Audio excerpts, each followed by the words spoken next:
when we talked about what is the vision and national service, I think it does not begin or should not begin at the high school level. I think it needs to go to the primary school level. Leveraging and launching our creative industries in the country. That's gotten mixed reviews. Well, I think what got mixed reviews is not the concept, but the labeling. What we do today will affect those coming after us.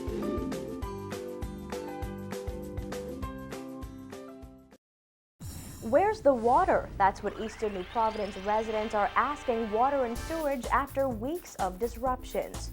Some workers on the Baha Mar site say they're not getting paid.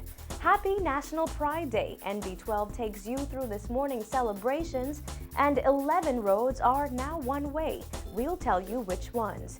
Good evening, I'm Nakia DeVoe, and this is NB12.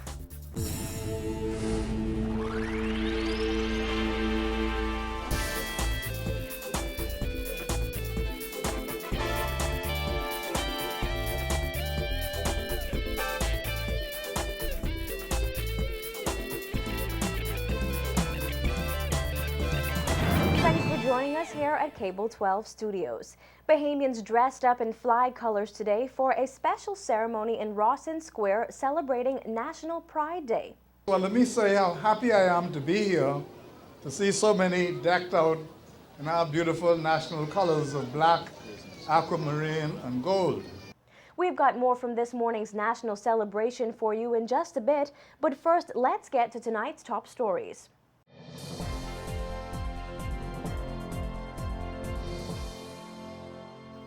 Residents in some pockets of eastern New Providence woke up on Thursday to discover they had no running water, forcing them to search for neighborhood water pumps or use drinking water.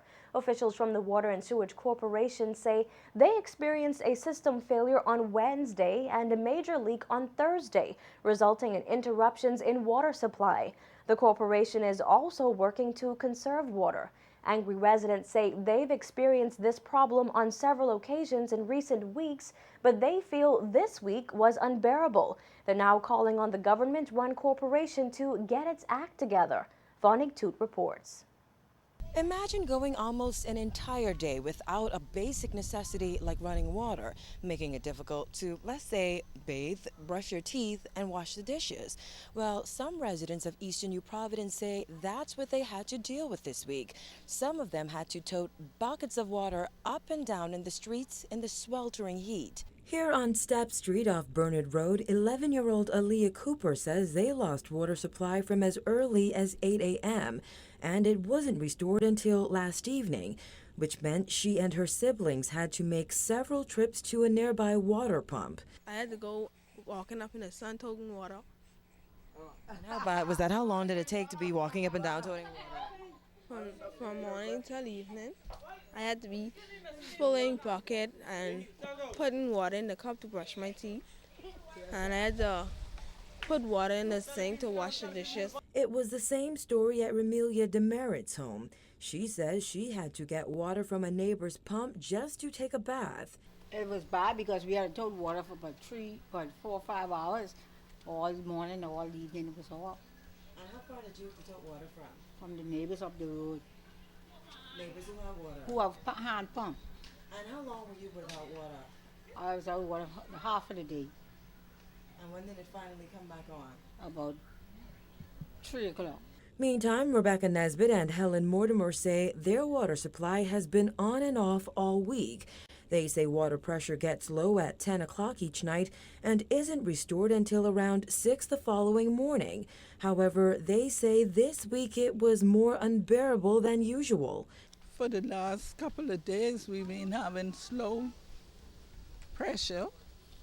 We had it for the last couple of days, but yesterday we didn't have any at all. Water was terrible to the point where it'll come on sometime through early morning hours, like maybe 7 o'clock or so or whatever. And if you have to go to work, dog eat your lunch, because if you're not ready in time, but 8 or 8:30, water shuts off. And so that'll take you through till about, like yesterday was all day, till up to like 5, 6 o'clock. Mortimer and other residents say they have now resorted to filling up buckets and 5-gallon water bottles in preparation for the next interruption. The Water and Sewage Corporation said in a statement it experienced unexpected challenges in its Dan Nottage district this week. On Wednesday, a system failure left residents without normal water supply from 5 a.m. to 10 a.m.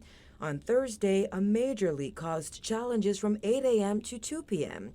Additionally, Deputy General Manager Robert Deal says the government-run corporation has implemented water conservation measures between 10 p.m. and 5 a.m. to regain storage levels during the hurricane season. He said Water and Sewage is trying to strike a balance between regaining levels and providing good service to consumers. However, Free National Movement Chairman Darren Cash isn't buying it. The F&M does not accept that reducing water pressure and cutting water supply are appropriate steps to be taken by the Water and Sewage Corporation in the absence of any prior advice to the public. Nor is it acceptable to call water rationing conservation. Moreover, the shortage of water supply is difficult to understand given the inauguration of the new Blue Hills desalination plant in 2011. Cash says he understands the level of water loss through water leaks and non-payment has increased dramatically over the past year. He demanded that government provide a better explanation for what he called a serious deterioration in this vital service. If the corporation is serious about adopting and promoting water conservation practices by its consumers, one would have expected that the public would have been asked to reduce non-essential water use, such as daytime watering of lawns, car cleaning, and topping off of swimming pools, ahead of any reduction in the water supply. Deal says it may be a while before they are able to eliminate interruptions with water service. However, if he says their efforts to conserve water are successful, they may be able to ease up in another 7 to 10 days. Reporting for NB12, I'm Vonnie Toot. Dozens of subcontracted workers at the Baha Mar job site claim they haven't been paid in weeks. These Bahamians who do mason work at the site of the multi-billion-dollar project say they're finding it hard to make ends meet. Jasmine Bonamy has more in this report. Those Bahamian masons employed on the Baha Mar project say they're completely fed up and expressed their concerns this afternoon. At first, when I came to Baha Mar, it was always a dream of mine. Until these past couple of weeks, it has turned into a nightmare. Strawn and more than 24 other masons say they haven't been paid for weeks, and in the most extreme cases, some of those workers have gone nearly 2 months without being paid. This afternoon, NB12 News contacted Baha Mar Senior Vice President Robert Sands, who told us he was unaware of the claims but would follow up. Our news team also spoke to the company representative of the firm that hired the masons. An official there said she was unaware of any payment delays and would launch an investigation to see if there was an issue with a subcontractor. Meantime, the masons say they are struggling to support their families after working hours each day. All of we are skilled man, you know. All of we are skilled man, and we just, through the need and circumstances, we all come here to work for whatever they're giving us. We working hard. Most of us leave our house from 6 o'clock. We don't go home until 7:30 in the evening. You see how much hours that is? And for you to be doing that every day and not receiving the pay at the end of the week is frustrating. You know, we have older guys with us who have grandchildren to take care of, great-grands. Everybody have responsibility, you know. Everybody need their money. The workers insist that while they love what they do, they just want to be paid for the work they complete. They add that given this current circumstance, they can only hope it will be addressed soon. They saying they're going to get it together, but really what we do need around here is representation. That's about it. Since construction began on the multi-billion-dollar resort in February 2011, Baha Mar has created nearly 1,700 jobs for Bahamians, according to officials. The massive resort has a completion deadline of 2014. Once completed, the casino hotel will have 1,000 rooms, 32 floors, and a 10,000 square foot casino. Reporting for NB12, I'm Jasmine Bonamy.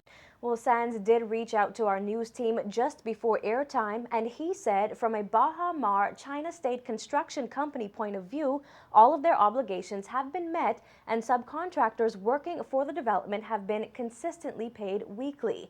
Sands went on to say that they were not aware of the payment issue until our news team brought it to their attention. Well, now on to a lighter note. The Bahamas is just days away from marking 40 years of independence on July 10th, but hundreds of Bahamians gathered in Rawson Square this morning to mark another occasion recognized on the first Friday in July. Christina McNeil was there as the national anthem was played and the flag was raised and filed this report.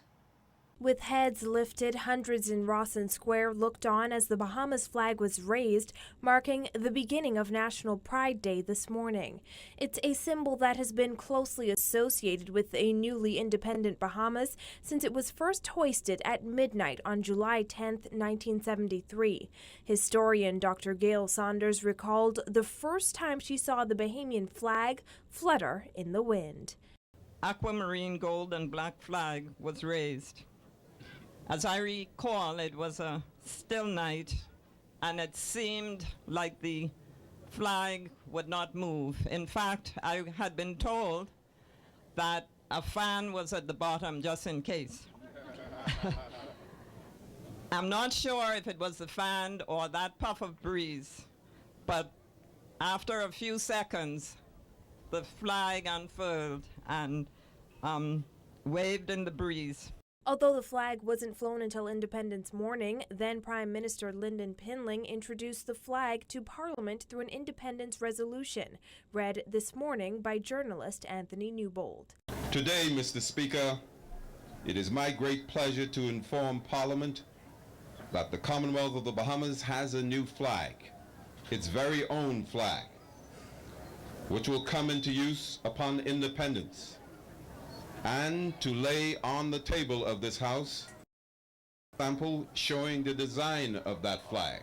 And it's that flag that Minister of Youth, Sports and Culture Dr. Daniel Johnson says links younger Bahamians to that night on Clifford Park. He says this year's independence celebrations will build that bridge to the future for generations to come.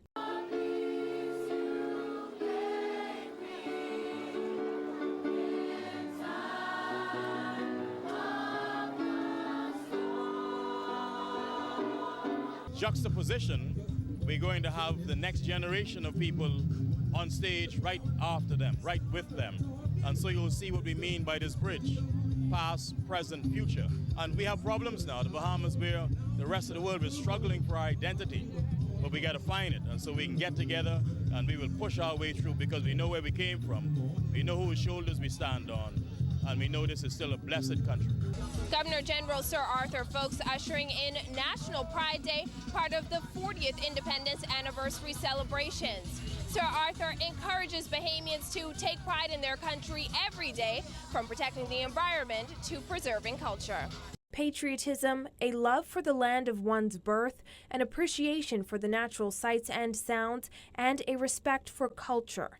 It's all a part of what the Governor General describes as national pride, something he says Bahamians should celebrate. So have pride in things Bahamian, in our wonderful natural environment, in our unique culture, in the achievement of Bahamians, in our state institutions, in our political stability, and in ourselves as a cultured people.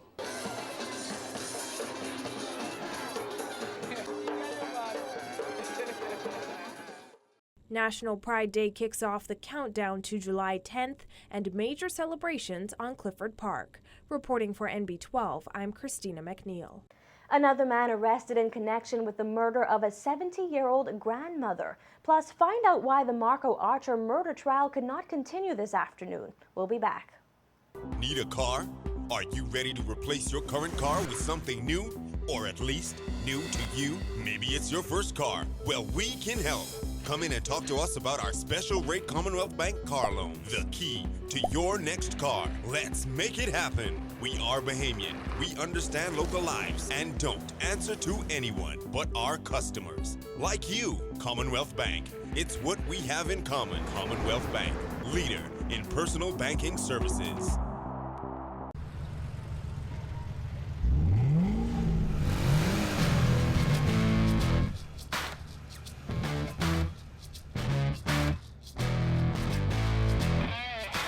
That's original.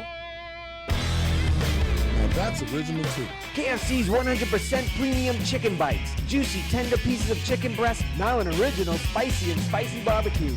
Times are changing, But the originals will always be good. so good. Soon, there'll be a simpler process to transfer your telephone service from one service provider to another. Beginning September 3rd, number portability will allow you to change service providers, but keep the original telephone number for the landline in your home or business. Right now, if you want to change service providers, you will have to get a new telephone number. But with number portability, changing service providers will be virtually seamless. As long as your telephone number has not been barred from making outgoing calls or suspended due to non-payment or any other reason, you can switch your service provider to whichever operator you choose anywhere in the Bahamas as long as there is more than one service provider. There will be no penalty, nor will you have to purchase your telephone number to keep it. Simple and easy. Beginning September 3rd, the choice will be yours to make, and you determine the outcome based on the kinds of services that you want to have. For more information, log on to urcabahamas.bs.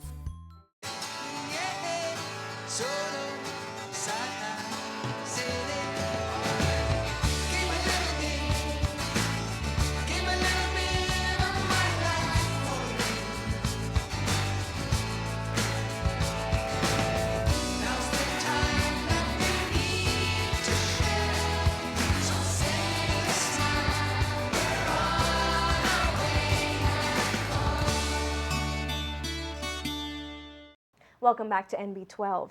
A third man has been arrested for the murder of 70-year-old Beltheme Lightbourne, the grandmother who was shot in the neck during a robbery at her home back in May. She died in hospital on June 24th, about a month later. The 23-year-old suspect was arrested around 1:54 this morning. Two men were previously charged with the shooting and armed robbery. According to police, those charges will be upgraded to murder. Crime reports indicate that three men, one of them armed with a shotgun, barged into the residence while Lightbourne, her son, and two grandsons were sleeping and robbed them of several items before shooting her. Dr. Dwayne Sands, who operated on Lightbourne, said she underwent a series of surgeries before she died. Well, the jury in the trial of murder-accused Kofi Goodman will have to wait until next week to hear from a new witness. The trial was adjourned this morning after Goodman's lawyer revealed he was not feeling well and could not proceed with the case today. Goodman, also known as Eduardo Ferguson, is on trial for the murder of 11-year-old Marco Archer, who was last seen alive on September 23, 2011, when he told his mother, Trifema Ferguson, that he was going to a neighborhood store. Police found his suspected remains in bushes behind Goodman's home on September 28th. Goodman has denied the charge. The case is expected to resume on Monday with a new witness taking the stand. 2 years after the initial contract was awarded for the renovation of the Ansbacher building, government earlier this week issued a second contract for the completion of that renovation. In 2010, government signed a $2.3 million contract with Sunco Builders to renovate the ground floor of the Ansbacher building on Bay and East Streets. Those repairs were halted shortly after the Progressive Liberal Party won the government last year. This week, government signed a $4.9 million contract with Buildex Construction for the completion and renovation of that same building. Deputy Prime Minister and Minister of Public Works Philip Davis explains the scope of the work as contractor Vincent Ramming pledged to have the work completed on schedule. The contract calls for the renovation and fit out of the first, second, and third floors of the Ansbacher building, and execution of additional external repairs to the building. It is expected that the works will be completed in 52 weeks.